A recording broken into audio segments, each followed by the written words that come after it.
Samantala, nag-iwan ng malawak na pinsala ang bagyong Uwan sa Catanduanes. Maraming bahay ang nawasak dulot ng malakas na hangin at pag-ulan. May report si Juris De La Rosa ng Radyo Pilipinas. Ito ang iniwang bakas ng panghahagupit ng Super Typhoon Uwan sa lalawigan ng Catanduanes. Sirang kabahayan, tanimang lubog sa baha at kalsadang hindi madaanan dahil sa pagguho ng lupa at nagbagsak ang kahoy at poste. Isang residente naman sa Viga ang nasawi dahil sa flash flood, habang 7 ang sugatan sa bayan ng Bagamanok.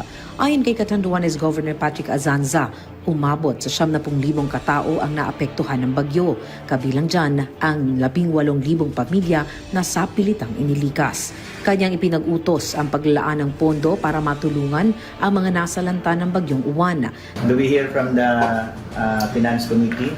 How much money do we have and how much are we allocating? Nagpadala rin ang Department of Social Welfare and Development ng karagdagang food packs para sa mga apektadong pamilya. Samantala, patuloy din ang clearing operation sa buong lalawigan para maibalik sa normal ang daloy ng transportasyon.